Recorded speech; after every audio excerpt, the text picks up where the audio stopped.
Listen up, Margaret. We are never letting you live with us. Got it? Rachel? I'm sorry, what is this about? I don't remember ever talking about living with you before. I'm simply letting you know we will never let you live with us. Rachel, what's gotten into you all of a sudden? I figured you'd ask us eventually, so I'm making myself clear. I'd rather not deal with any bullying from my mother-in-law, you know? Is that what you're worried about? I suppose I'm grateful you made your position clear to me. But I'd like to make myself clear too. I never had any intention of living together with you and Eddie. Huh? My relationship with my mother-in-law was what broke up my own marriage 20 years ago. So I knew I would never want to put my own daughter-in-law through what happened to me. You can ask Eddie about this yourself. I've told him that I'll take care of myself when I get old. When you get old, huh? So that means you want to live with us now until you get old to save money, doesn't it? No, dear. I'm still working and have more than enough means to take care of myself, including saving up for when I retire. So no, I have no need to live with you in order to save money. I'm doing fine on my own right now. And just to be clear again, I don't believe I'll ask to live with you in the future either. So please, calm down. There's no need for you to make such a strong declaration like this. You're not gonna get me to let down my guard so easily, Margaret. I know you're making plans as we speak to sneak your way into our lives. I've got you all figured out. I am making no such plans. Cut the act, Margaret. I have evidence that proves you're gonna try and move in with us. Evidence? And I won't let you get away with it. What evidence? You lose, Margaret. Game over. What in the world are you talking about?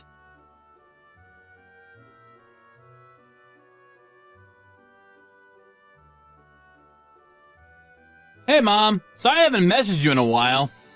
How are the preparations going? Hello, Eddie. Yes, they're going just fine. I never expected to have to deal with moving houses at my age, but you did just get married and leave home. So I guess you could say that the timing was just right, I suppose. Yeah, probably.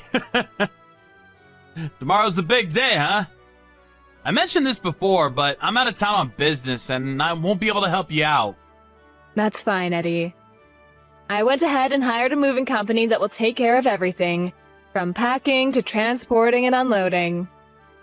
Well, that's good to hear. Oh, and by the way, I had a question for you. Do you have a moment? Sure, Mom, what's up? Have you said anything to Rachel about me moving in with you recently? Huh?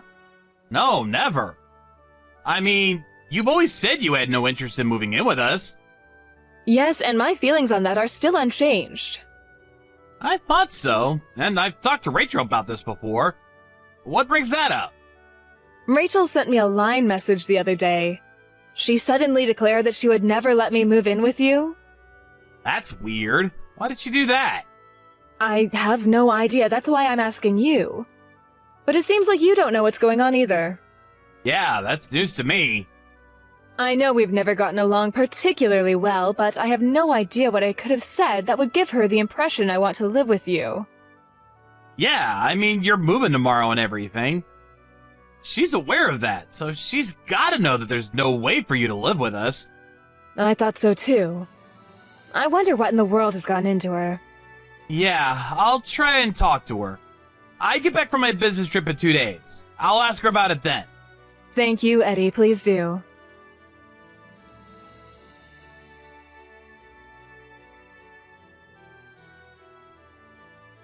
Hey, Margaret.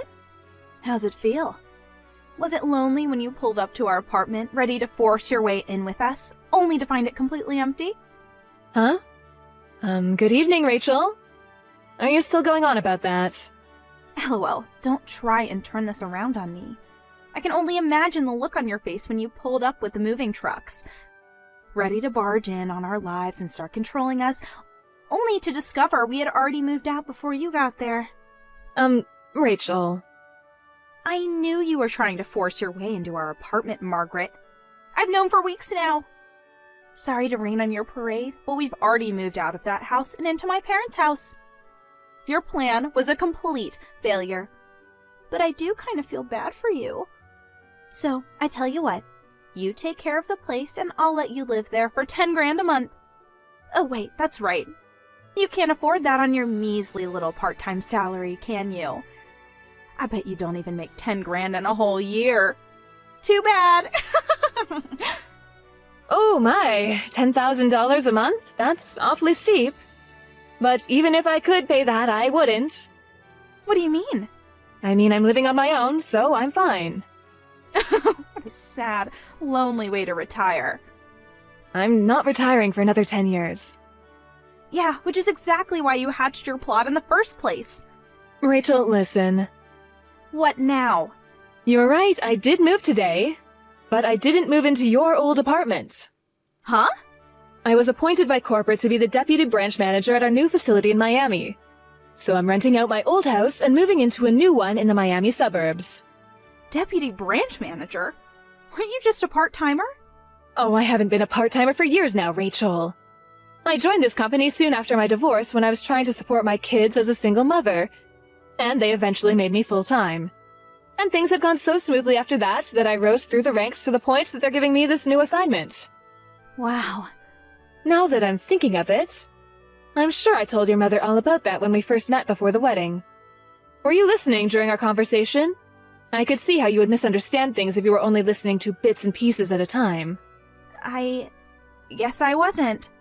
This is just a guess, but were you under the impression that I was so hard up for money working part-time that I had to rely on you two for support in order to make ends meet? I suppose you may have thought that when Eddie moved out, I started having trouble keeping up with the house payment. And then when Eddie mentioned to you that I was moving, your preconceived notions of my financial position and your general dislike for me filled in the gaps of information left from my discussion with your mother. And you assumed that your meddling mother-in-law was finally carrying out her wicked plan, or something to that effect. And then, in an attempt to counteract my alleged plan, you immediately made plans to move out before I moved in. Do I have all that right? Well, I mean, you didn't seem like the type to be getting promoted at your job or anything. Is that so? You said you were moving into your parents' house, but tell me, did you also move Eddie's things there already? Yeah, why? When I talked to Eddie online yesterday, he didn't seem to be aware that any of this was going on. Your parents' house is at least a 2-hour drive from Eddie's company, and that's on a good day. Did you think of Eddie's commute when you made this move? Did you talk to Eddie about any of this before you made the decision to move? Well, If you really made this decision alone and left Eddie completely out of the loop, I think you might just be in a world of trouble, Rachel.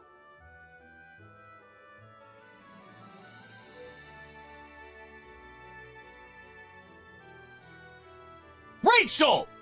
Hi, Eddie. Are you back from your business trip? Rachel, what were you thinking? How could you do this without talking to me first? I know this must come as a bit of a surprise, but I can explain. Anyway, I'm going to live at my parents' house for a while. I'm divorcing you. Huh? I never thought you would be this much of a self-centered, careless moron! I'm divorcing you as soon as possible! But why?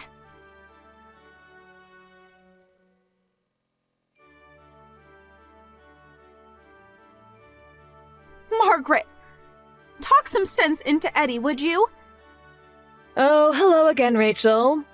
What's going on with Eddie? He wants to divorce me. I suppose this must have something to do with you moving without telling him, yes? But, I mean, what am I supposed to do about that? I already moved. I canceled the lease on the old apartment, and you're already down in Miami. He's got nowhere else to go but here. Isn't that precisely the problem? Huh? You still don't get it. From Eddie's point of view, what you did was force him to move in with his mother-in-law against his will. Which is exactly what you were so afraid of me doing.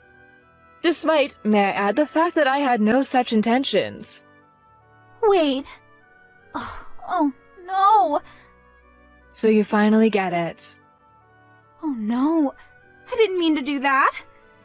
I suppose your only choice is to have a heart-to-heart discussion with Eddie.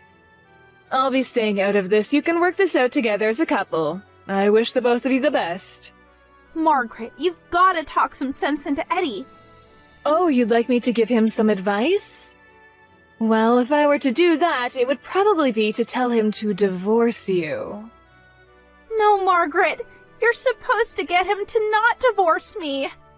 Do you honestly think I would take your side after everything you said to me? But I gave you my answer. please, wait, Margaret! I have nothing else to say to you, Rachel.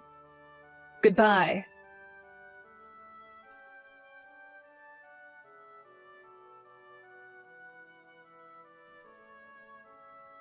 According to Eddie, Rachel's older brother and his wife had just moved out of their parents' house, and Rachel's plan was to use that timing to move in. Unfortunately, Rachel's parents weren't interested in having her move in with them. With no place to go, Rachel initially resisted the divorce, but when Eddie threatened to get lawyers involved, she relented and they divorced amicably. Rachel's parents still didn't let her move back in after that, so she got a live-in job as a maid at a local hotel. But her habit of jumping to conclusions led to constant disagreements with customers, and she was fired. She repeated this pattern at every single job she got for the next several months. And word eventually got around to just about every business in town what a problem employee she was. So she had to move to a new city and start completely over.